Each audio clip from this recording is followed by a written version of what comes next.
Okay, well overdue for an update. The second time in a row now.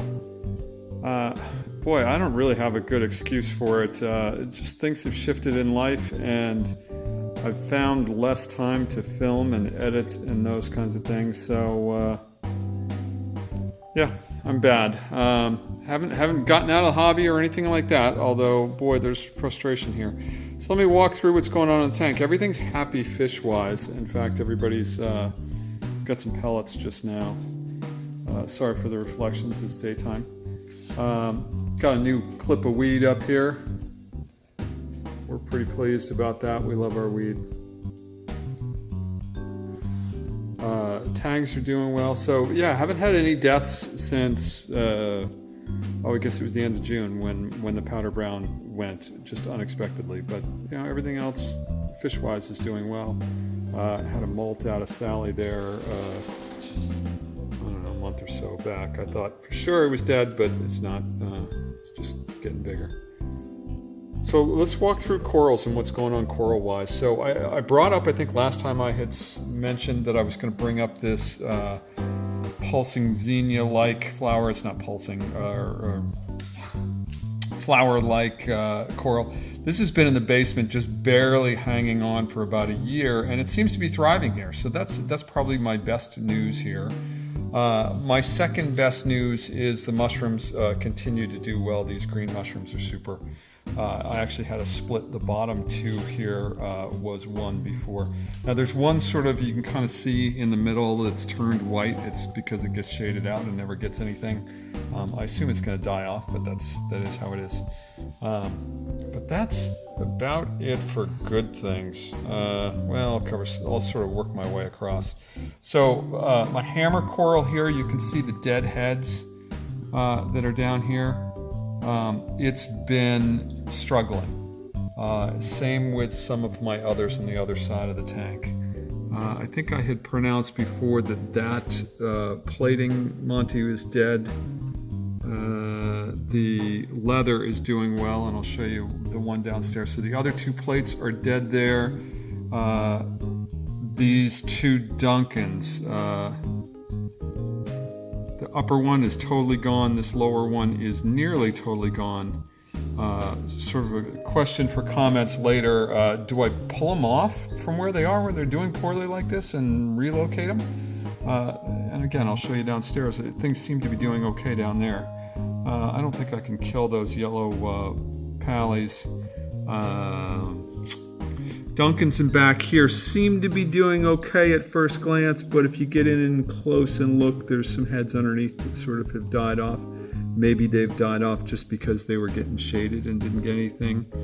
The torch is doing okay. It hasn't gotten huge or anything, but it's just doing fine. Pretty happy Nem. The Monty here and back, tough to tell with the light, but I think it is coming back. I'm starting to see some color there around the edges of it, so that's good. This big one, I believe, is totally dead. In fact, a big chunk of it fell off. There always seems to be a hermit crab hoedown going on up here. I assume that's because they're just chowing down on the surface of the coral itself. I don't know. They've been up there eating away for months now. So my other Euphilia, this frog spawn, which was my pride and joy, is going almost gone. This hammer is just like the other one. I think it's a chunk actually off of the other one. It is receding as well. This one, you can see I've lost a couple heads underneath. And yet this hammer and this other hammer, which needs to be stood back up again, seem to be doing okay.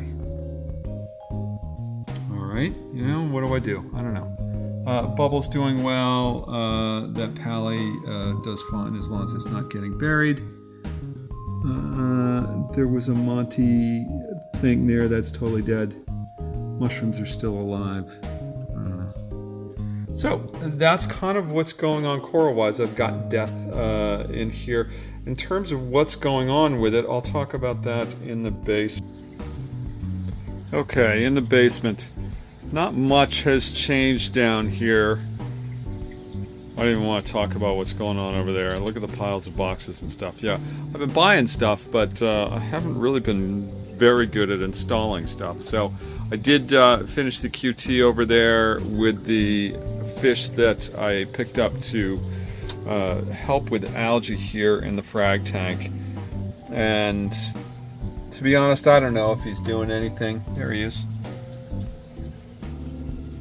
You can see him right there. Yep. Seems happy. It's okay. So I alluded to what was going on down here and my problems and things. So recall back to June, I picked up a bunch of corals and things all at once, and I put them in here. And you know what? I've seen it on videos so many times, and I hadn't really thought it through. And I thought I was doing okay.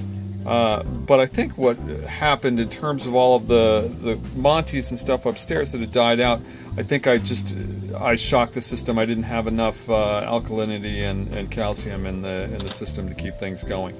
So you know, I've tried to update things. I've been testing, but you know, that's another thing. Again, I've seen on videos. I'm running API tests, and yeah, everyone says they're crap, and they are crap. So yeah, that's part of the problem as to what's going on. So I did do one thing a couple of weeks ago, and this is actually interesting in terms of notes for people. I have a couple of different sets of APIs up there that I've picked up from different people. I got some old APIs, or not old APIs, but API stuff from Chris along with the corals. And just for yucks, I tried the calcium solutions from his test kit versus mine, and it was a swing of like 120 on it. So it was like I was testing 440 and it came in at 380. 380, is that right? No, it was well below that. It was down like 320 range. So it was just like crazy off, and that kind of indicated to me, yeah, that's part of the issue. So I flipped out a couple of weeks ago, and I went and got an ICP test done.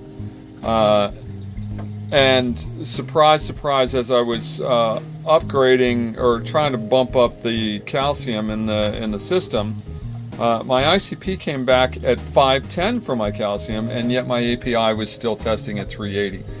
So, you know, that it tells you how far off, how bad they are, all the rest of that. So, I need better test equipment, obviously, and that's one of the items that I'm going to have to deal with going forward. So, in terms of the fuge here, a couple of weeks back, well, a couple of updates back, I had picked up a bottle brush. It disintegrated, pretty much disappeared. All of the rest of the macro at that point disintegrated and disappeared. The only things that I sort of have kept on is the red macro in here. Again, lighting, not enough probably. I did clean the glass the other day, so it's pretty clear. But I don't seem to be growing algae very well.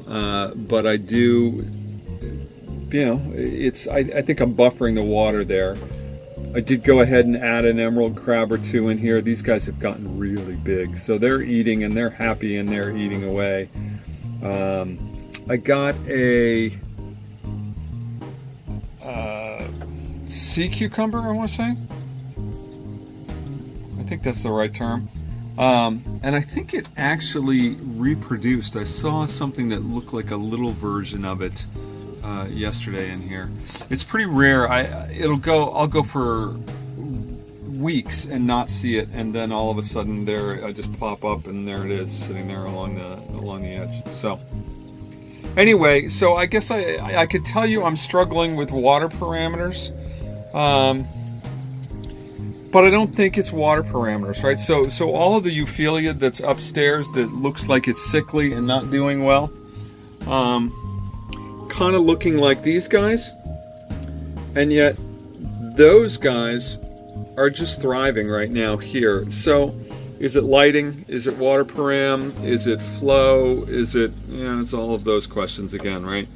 I don't know what's causing the other one. So I think what I'm going to do is start snapping off corals up top and bringing them down here, and see if I can get them through, you know, back to health, and then start gluing them back in upstairs. I guess that's it, right? Restart. Remember that finger leather I cut off from up top? It's kind of shrunk down. I just kicked the lights on down here, but it's growing back. It's attached itself to the bottom of the tank in there, and so I have to scrape it off at some point. I don't know what I'm going to do with it. I don't think I'm going to put it back in the display. But anyway, 10 minutes of rambling from laminar flow. That's about all I've got for right now, folks. I've got a number of other things that I have filmed over the last couple of months. We'll see if I get my butt in gear and do some editing. Thanks for watching. Please remember to like, comment, or subscribe if you'd like to see more in this series. I'll let them float around. I don't know. I don't see anybody eating those. But that was really interesting. There goes another one.